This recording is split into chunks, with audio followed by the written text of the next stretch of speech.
Baru 2 bulan merasakan manisnya pernikahan, Yulia Rahmawati alias Boyen tiba-tiba saja memilih menggugat cerai suaminya Ruli Anggi Akbar di Pengadilan Agama Tiga Raksa, Tangerang. Boyen mendaftarkan gugatan cerainya pada 20 Januari lalu dan sidang perdana perceraian keduanya pun sudah digelar pada 27 Januari lalu. Benarkah Boyen dan Ruli hadir di persidangan cerai perdana? Telah mendaftar atas nama YR dan RAK. Sidang pertama kemarin hari Selasa tanggal 27 bulan Januari 2026. Saya nggak konfirmasi ke majelis, yang jelas ada persidangannya. Kalau psikologis Mas Ezel sendiri saat ini ya baik-baik aja ya. Cuma kalau Mbak Boyennya sendiri kan saya nggak tahu ya, belum pernah ketemu sampai saat ini.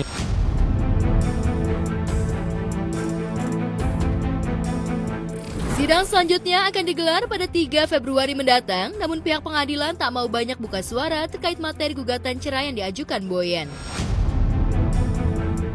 Rencananya sidang lanjutan perceraian Boyen dan Ruli akan digelar pada 3 Februari mendatang. Lantas apa materi gugatan cerai yang diajukan Boyen? Gugatan itu ranah majelis, ya. Kami tidak bisa menginformasikan. Terus kemudian kapan agenda sidang berikutnya? Nah, di sini diagendakan, kami lihat di itu dan konfirmasi ke Ketua Majelis. Insya Allah nanti hari Selasa tanggal 3 Februari 2026.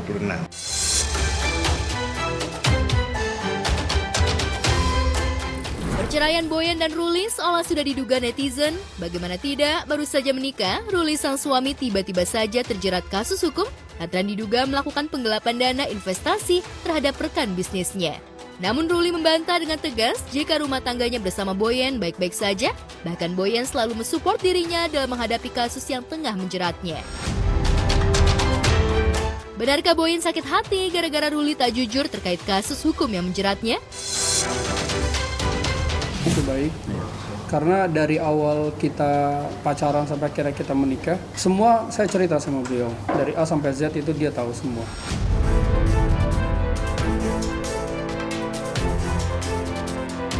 Namun bantahan Ruli tak semerta-merta menepis kecurigaan netizen, apalagi Boyen terlihat tak lagi mengenakan cincin kawin di jari manisnya. Ditambah lagi celetukan Boyen saat jadi bintang tamu di podcast Deddy Corbuzier terkait perceraian. Seolah makin menguatkan jika pernikahan keduanya tengah diambang perceraian. Padahal saat itu, Boyen dan Ruli baru saja pulang honeymoon. Pakai cincin lagi ya? Mungkin agak kegemukan kali kita sekarang. Kita baru nikah udah nanya-nanya caranya, gimana caranya? Iya. Kata dia, oh kita baru mulai, ngapain nanya-nanya gitu? Orang baru mulai dia nanya, Makanya. gimana caranya, nggak ketahuan caranya? Iya, orang saya juga nggak tahu. Iya, kenapa lu pengen tahu? Enggak, kok bisa begitu? Janganlah, dah. Kayaknya masih baru pemula. Kejanggalan terkait gonjang-ganjing rumah tangga Boyen dan Ruli makin terendus saat Ruli tak ada di samping Boyen, apalagi memberikan surprise saat istrinya ulang tahun ke-39 tahun pada 18 Januari lalu. Boyen hanya mendapat kejutan manis dari sahabatnya Anwar Sanjaya. Lantas apa alasan Ruli tak mendampingi Boyen saat ulang tahun? Adalah. Ya, cukup ya.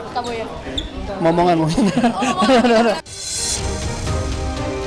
Aku pun kalau setiap ketemu sama Kak Boyen kita nggak membahas-bahas apapun itu ya. Pokoknya aku lebih kayak menjaga ranah privasi. Aku bener-bener support aja apapun yang terjadi. Pokoknya yang terjadi di sana aku juga minta maaf banget. Sama ada media-media tidak bertanggung jawab, suka ada tuh media-media yang media online yang aku nggak tahu juga. Kadang aku suka maaf ya, aku suka kesal sendiri, suka aku balesin. Mereka bikin berita ini, berita itu, berita ini. Janganlah memperkeruh suasana.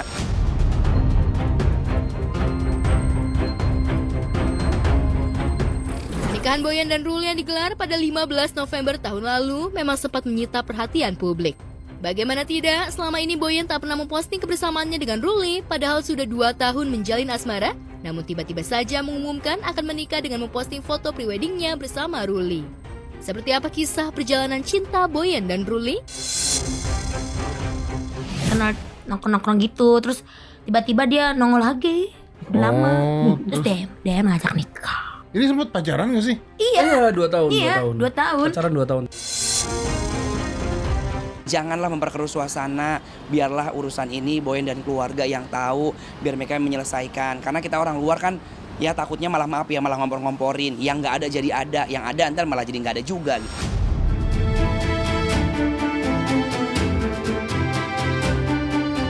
Tak banyak yang tahu, J.K. Rulis, suami Boyen adalah seorang akademisi atau dosen yang berkecimpung di dunia bisnis dan kerap bolak-balik Jakarta, Yogyakarta.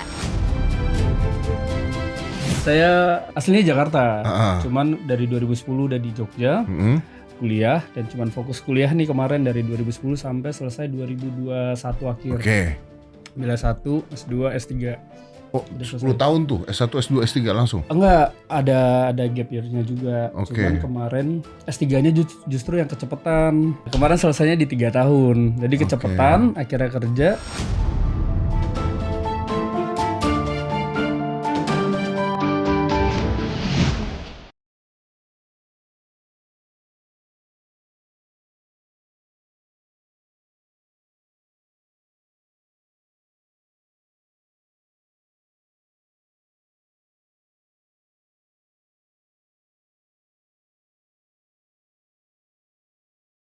Akhirnya, setelah hampir 1 minggu kepergian almarhumah Lula Lava, kakak sulungnya Farah Diba Safira tiba di tanah air dan langsung menuju pusara adik tercintanya. Farah tak sendiri. Ia ditemani kedua orang tua, adik bungsu, Syakwil Sultan Pahlevi, dan juga kerabat. Dalam postingan yang diunggah Syakwil, wajah Farah tampak begitu sembab. Ia seperti tak mampu menutupi rasa sedihnya ditinggal selama-lamanya oleh adik tercintanya. Farah seolah berusaha menyekap pekatnya duka. Apalagi ia tak bisa melihat adik tercinta untuk yang terakhir kalinya.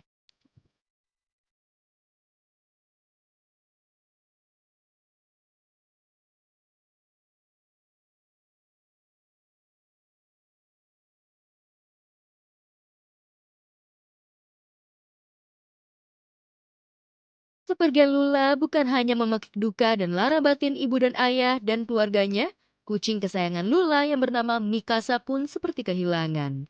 Tapi kini Mikasa tak lagi sendiri. Ada sahabat Lula yang mengadopsinya, Dara Arafah.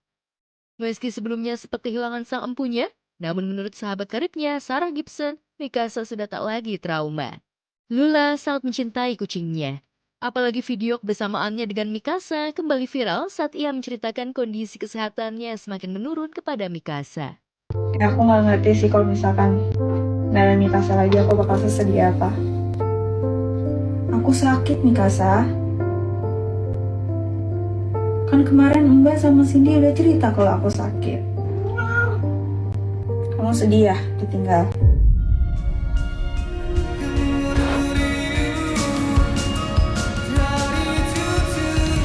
Duka paling getir jelas masih dirasakan kekasihnya Reza Arab. Tulisan Arab di kolom komentar video dirinya dengan Lula terakhir kali diunggah di sosial media Lula menyeratkan duka mendalam jika dirinya belum siap ditinggal untuk selama-lamanya oleh sang tambatan hati.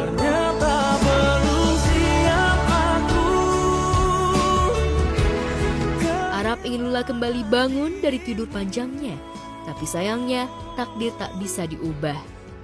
Di tengah ratapan kedukaan, Arab mendapat dukungan dari sejawat seperti Rosa, Desta, Vincent agar ia mampu melewati ujian duka ini. Ingin mengucapkan turut berduka cita turut berduka dalamnya. cita. Ya. Ada apa kemarin Lula Lava ya, panggil ya. Semoga diterima di sisinya dan juga untuk keluarga dan teman-teman semua dikuatkan. Ya. Rap, stay strong Arab, gue belum sempat. Gue udah telepon kemarin dia. Udah ya, yang penting semua semoga bisa melewati badai ini. Amin. Ini adalah sebuah hal yang mengejutkan kan buat kita semua, tapi umur ya memang milik Allah ya. Beberapa kali dulu sempat ketemu, terus ada dalam satu proyek bareng-bareng juga gitu. Anaknya baik dari dulu tuh emang baik, ramah, baik, lucu, manis gitu. Ya pastinya lah kaget karena dia masih begitu muda ya. Untuk meredam spekulasi liar warganet, pihak kepolisian meminta semua pihak untuk bersabar menunggu hasil uji laboratorium forensik. Bahkan untuk mengayal keterangan tambahan, pihak polisian juga sudah meminta keterangan ke beberapa sahabat almarhumah, termasuk memanggil kekasih Lula, Reza Arab, dan juga keluarga almarhumah. Dan belakangan, pihak berwajib juga bakal meminta keterangan klinik yang mengeluarkan surat kematian Lula. Sengkarut kematian Lula memang masih menyisakan tanya. Apalagi keluarga menolak jika mendiang Lula menjalani otopsi. Sudah mendalami beberapa rangkaian peristiwa.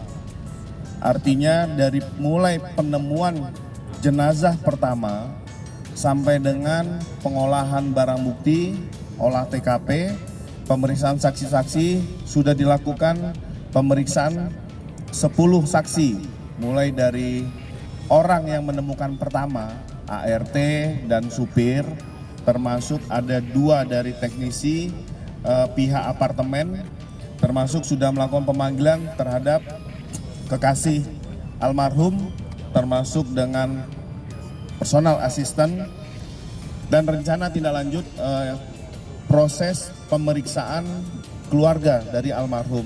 Kita juga melakukan pemeriksaan terhadap dokter R yang mengeluarkan surat keterangan kematian, termasuk kita juga melakukan pemeriksaan peminta keterangan pada rumah sakit terkait tentang riwayat medis dari almarhumah.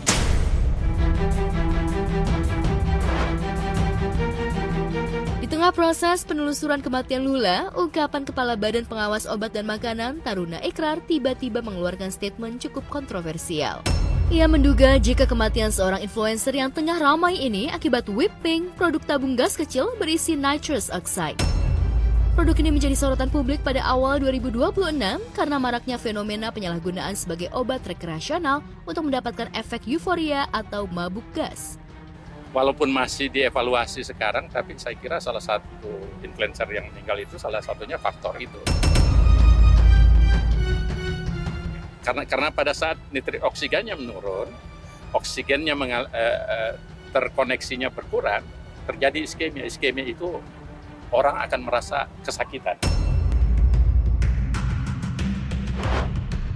Lantas benarkah orang yang dimaksud Kepala Badan POM itu adalah mendiang Lula Lava? Di tengah viralnya whipping atau mabuk gas, food vlogger Tashi Natasha nyaris keracunan gas.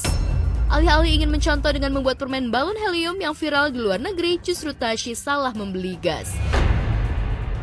Gas yang sejatinya helium food grade justru yang dibeli malah gas freon air conditioner alias AC. Kecurigaan Tashi bermula ketika ia kehabisan gas dan memilih untuk mengisi ulang. Namun ketika ingin mengisi ulang, toko pengisi ulang tersebut memberitahu jika tabung milik Tashi adalah tabung freon. Mengetahui hal tersebut, Tashi langsung panik. Kita tuh lagi mau bikin permen balon helium kayak di Amerika gitu. Nah aku tuh udah beli heliumnya di online dan tulisannya benar-benar gas helium. Aku coba juga, hasilnya benar-benar seperti balon mengembang dan ada beberapa yang bisa terbang juga. Masalahnya pada saat setelah aku hidup itu aku nyium baunya tuh nggak enak banget. Nah pas gasnya habis inilah kita tuh mulai nelponin buat isi refill helium. Dan setiap kita fotoin gasnya, orang helium tuh bilang itu bukan tabung helium mbak, itu tabung R32, isinya itu freon. Dan setelah aku searching, ternyata tabung freon ini tuh tidak boleh diisi ulang oleh gas apapun. Jadi ini bisa bahaya banget.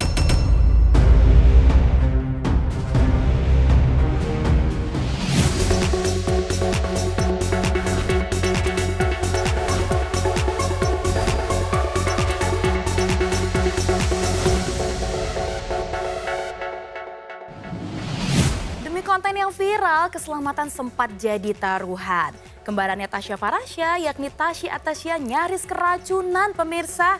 Karena pas lagi ngonten ternyata salah beli tabung gas yang dikira helium ternyata freon.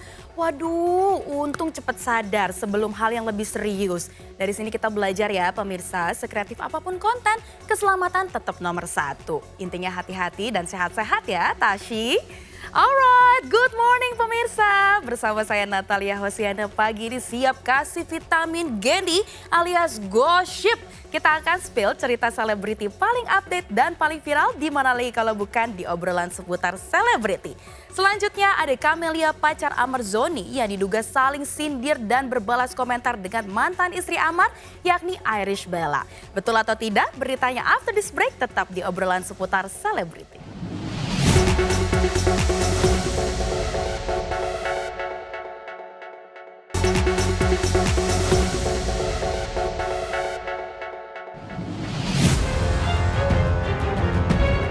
Kesetiaan Camelia mendampingi kekasihnya Amar Zoni tengah menjadi sorotan lantaran diduga terlibat saling serang dengan Irish Bella, mantan istri Amar Zoni di media sosial. Keduanya terlibat saling berbalas komentar. Dalam unggahan di media sosial, beredar komentar yang diduga ditulis Ibel dengan kalimat menyindir, lucunya sampai segitunya padahal banyak laki-laki di dunia.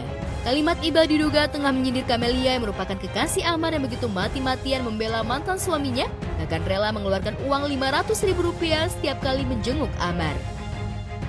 Merasa ada yang menyindir, Camelia pun diduga langsung merasa panas dan membalas dengan kalimat menohok, tersebar balasan yang diduga dari Camelia. Jangan sindir aku bukan pelakor, aku hanya jatuh cinta sama mantanmu. Bisa jadi Camelia merasa Ibel tak berhak mengusik hidupnya, apalagi dirinya tak pernah merebut Amar, namun yang pasti, ia sangat mencintai mantan suami Ibel. Tak ingin membuat situasi semakin panas, Camelia pun perlu meluruskan terkait isu dirinya saling serang di media sosial dengan Ibel. Camelia membantah jika dirinya terlibat saling sindir di media sosial, apalagi ia tak pernah mengenal sosok Ibel secara langsung. Dokter pernah nggak sih kemarin di sosmed sempat jawab-jawaban sama Irish Bella tentang Enggak, aku nggak pernah ada hubungan apa-apa. Yang dia bilang, Enggak, Oke. tidak ada, Itu enggak ya? tanya dia. Bukan di sosmed. Enggak ada. Aku kalau live itu jualan parfum dan nggak ada juga nyindir ke siapa. Bagi Camelia, cerita Ibel dan Amar hanyalah cerita masa lalu, dan saat ini cerita Amar hanyalah dirinya, wanita yang akan selalu setia mendampingi di saat Amar tengah terpuruk. Camelia juga ingin membuktikan pada dunia luar yang sempat meragukan cintanya pada Amar, jika ia mampu mengurus Amar dengan baik. Buktinya, penampilannya kini lebih fresh dan tampan dibandingkan sebelumnya. Benarkah Aditya Zoni, adik Amar, bersyukur dengan kehadiran Camelia di sisi kakaknya? Masa lalunya Bang Amar ya udah, aku juga punya masa lalu ya udah gitu loh kan, dua orang ini berhak bagi.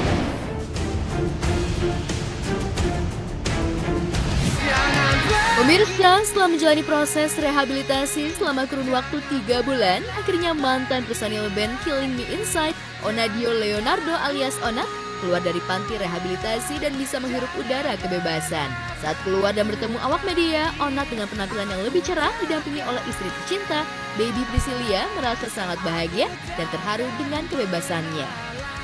Happy banget akhirnya bisa pulang juga setelah 3 bulan di sini.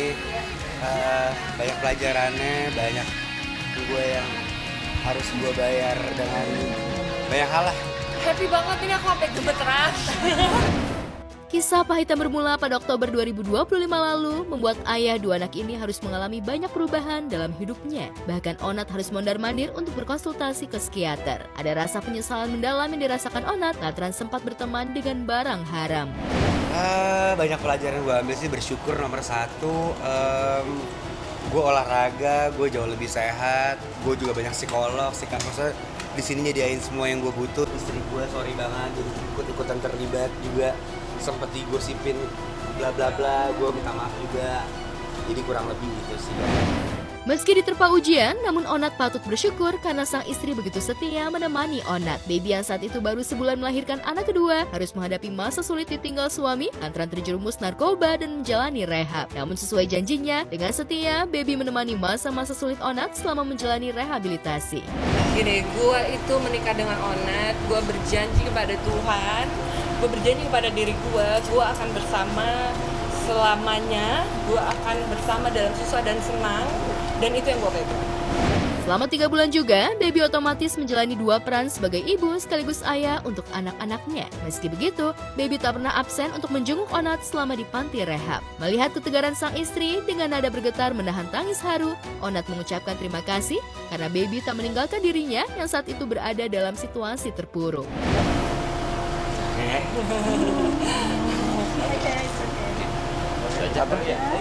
Kadang kan kalau misalnya orang kena masalah kan ditinggal ya. Enggak lah, masa ditinggalin? Berbulan-bulan menjalani masa rehabilitasi juga membuat Onat jauh dari buah hati dan juga sahabat. Rencananya pasca bebas, Onat akan langsung bertemu dengan sahabatnya Habib Jafar. Namun benarkah kini Onat mulai membatasi pergaulan dan akan meninggalkan circle lamanya? Banget, akhirnya gue penting memilah-milah mana temen yang baik. Seperti Habib baik. Lo kok ketahuan?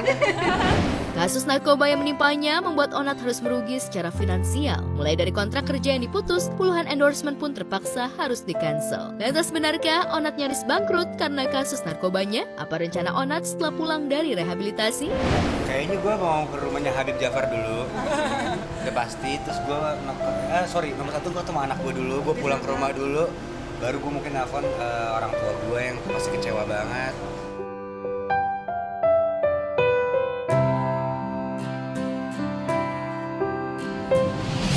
Setelah 3 bulan menjalani rehabilitasi, Onat akhirnya bisa pulang, ketemu dengan istri dan anak-anaknya. Sudah kebayang ya pemirsa, rasa rindu yang terpendam lama akhirnya tumpah. Onat juga gak kuasa menahan air mata ya. It's okay Nat, semoga perjalanan pahit yang dilewati jadi pengingat dalam hidup. Jangan diulangi ya. Yang jelas kesempatan kedua selalu ada bagi mereka yang mau berubah dan belajar. Next, pemirsa, ada Karina Ranau, istri almarhum Epy Kusnandar yang kini sudah mulai kembali berjualan. Meneruskan usaha yang dibangun bersama almarhum suami semasa hidup. Gak perlu nunggu lama, berikut liputan selengkapnya untuk Anda. Life must go on.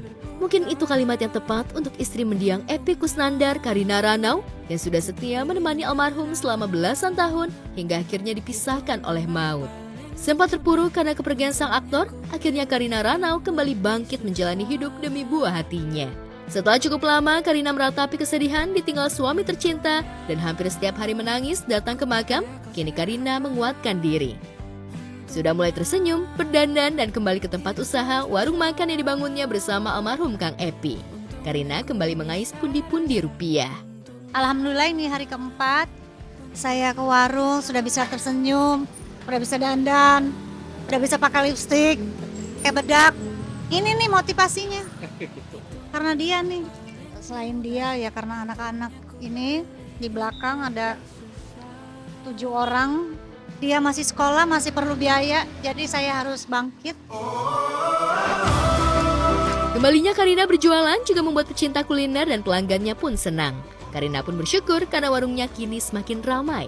Iya, alhamdulillah rame banget. Ya mungkin karena pengaruh juga Mas. Kemarin kan waktu almarhum meninggal saya sempat vakum, nggak di warung tuh hampir sebulan lebih. Nah setelah kemarin datang saya aktifin lagi konten. Jadi dampaknya, responnya itu luar biasa Mas, berasa gitu. Sambil menjelaskan menu hidangan baru, Karina juga terlihat sedikit kewalahan saking ramainya. Lantas benarkah masih ada menu favorit dari almarhum Kang Epy di warung Karina? Kalau yang pasti kalau kecombrang ya itu memang menu andalan yang disuruh sama almarhum. Ini ada oseng-oseng kecombrang. Kecombrang. Kesukaannya si Abah. Ya, kembalinya Karina berjualan dan aktivitas lagi juga membuat Quentin, putra kesayangannya, ikut happy. Lantas benarkah selain mengikuti jejak sang ayah terjun ke dunia film, Quentin juga kelak disiapkan untuk meneruskan usaha kuliner orang tuanya? Mau kalau bunda bener-bener nggak bisa, siapa yang jadi kasir kalau nggak ada?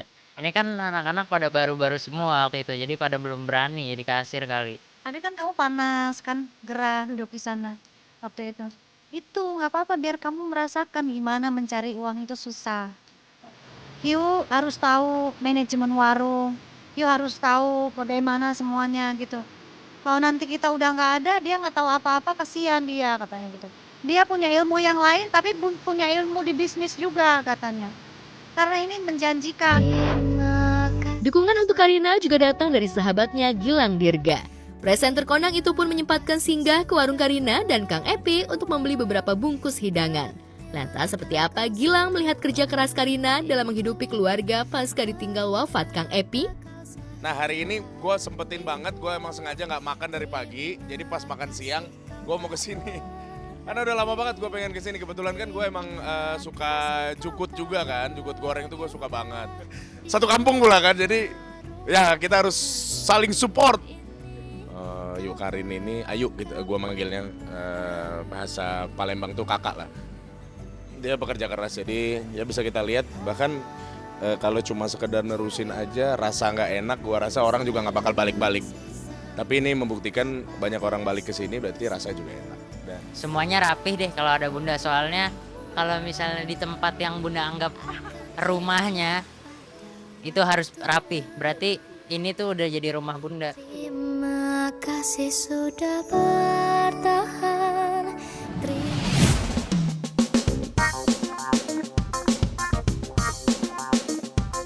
Aktor Nino Fernandez belakangan mencuri perhatian publik lewat aksi manisnya untuk istri tercinta Steffi Zamora. Apalagi setelah Steffi melahirkan putri pertama mereka, Kaya Lana Fernandez, Nino gencar memanjakan sang istri. Melalui unggahan video yang beredar di sosial media, Nino viral di jagat maya dan disebut suami idaman usai rela terbang ke negara Singapura untuk membeli 2 kaleng buah kurma demi asupan gizi yang baik untuk Steffi yang sedang masa menyusui.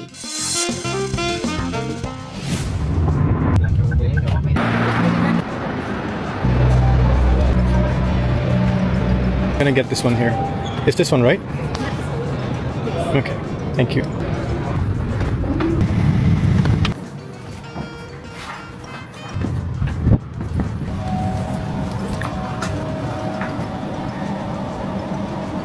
Hai,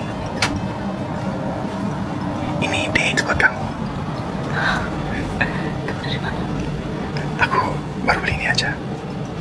Oke, ini sayang. Terima kasih. Akhirnya aku bertemu. Dijuluki suami green flag, Nino juga memberikan perhatian layaknya princess treatment untuk Steffi secara total. Bahkan Nino rela memasak makanan sehat hingga membantu Steffi mengurus bayi. Lantas benarkah Nino rela melakukan semua itu karena tidak ada kesibukan di dunia entertain? Ya iyalah, siaga banget. Selalu menuruti ya kemauan aku. Ya siaga banget lah, Nino bener-bener ngurusin banget. Vakum, iyalah. Ngurusin anak, ya jadi ibu lah. Udah jadi emak-emak pasti akan kayak di rumah dulu nggak sih sampai anaknya gedean.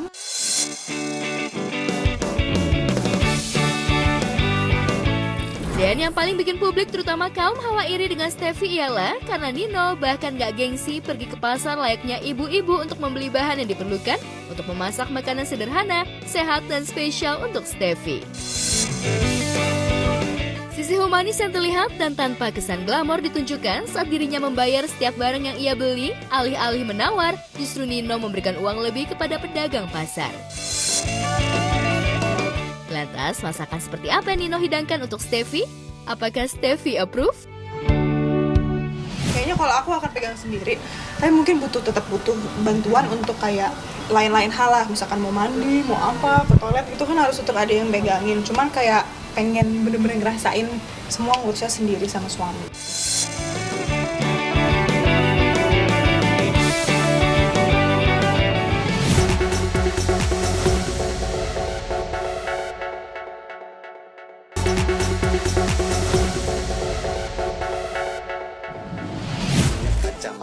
Ada-ada saja kreativitas warganet tanah air yang membuat lagu berdasarkan cuplikan wawancara Robby Tremonti.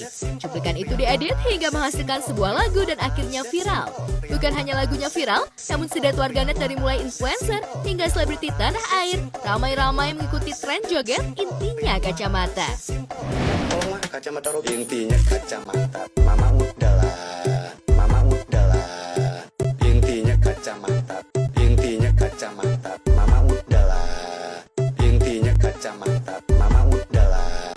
Riang waras. That simple. Riang waras. That simple. Riang waras. That simple. Riang waras. That simple. Dari mulai Ria Ricis, Feby Rasanti, Betran Peto, Enjan, Chico Jericho, Fior, dan masih banyak lainnya. Seperti apa aksi sejumlah selebriti yang ikutan tren tersebut? Oh, kacamata Robby. Intinya kacamata. Mama udahlah. Intinya kacamata. Mama udahlah. Intinya kacamata. Mama udahlah. Intinya kacamata. Mama udahlah. Intinya kacamata. Mama udahlah. Intinya kacamata. Mama udahlah. Intinya kacamata. Mama udahlah. Intinya kacamata. Mama udahlah. Intinya kacamata. Mama udahlah. Riang waras. That simple. Riang waras. That simple. Riang waras. That simple. Riang waras. That simple. Riang waras. That simple. Riang waras. Hey, what are you listening to? Huh? What are you listening to? What? What are you listening to? Oh, want to hear it? Ya.